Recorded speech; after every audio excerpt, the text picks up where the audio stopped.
السلام عليكم. هديت كعصب تاي channel كان ديار عمل عبدي فضلا سبسكرايب صار لسعب برنامج يدا ويجيبها المرحوية إيا دلان ما أنت برنامج كين وحكو سابسني هاي لبدا قضب واحد بس عدان ويجي دويت برنامج كين كحضرنا حلقة هو يدو ديكر كلاك بلانتو حلقة قلالة ديكر كلاك بلانتو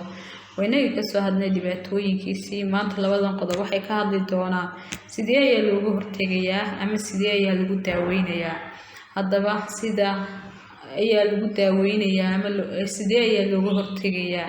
waxa looga hortagayaa in hooyadu yareyso cuntada milixda la iska yareyso xilliga uurka leedahay in hooyadu ilaaliso fiitamiinada jirkeeda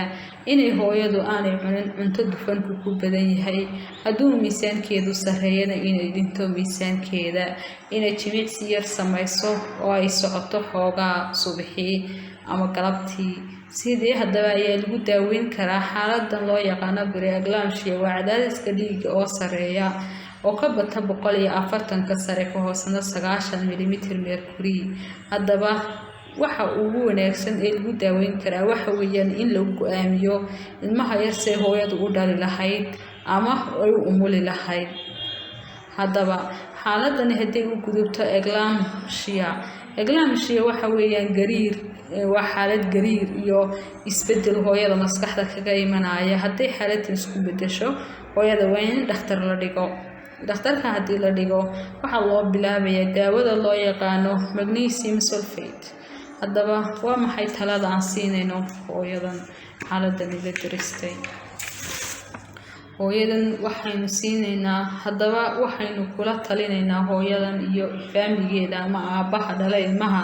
hadday hooyadu ay xaaladan la soo diristo waa inaanay ka dhiga adeegin talooyinka dhakhtarka uu kula taliyo hadday tahay qalliin iyo hadday tahay in hooyada laga fooliyaba sababtu waxa weeyaan haddii aad ka dhiga adeegto in hooyadan loo sameeyo wuxuu dhakhtarku kugula taliyo ama qalliin ha ahaato ama ka fooline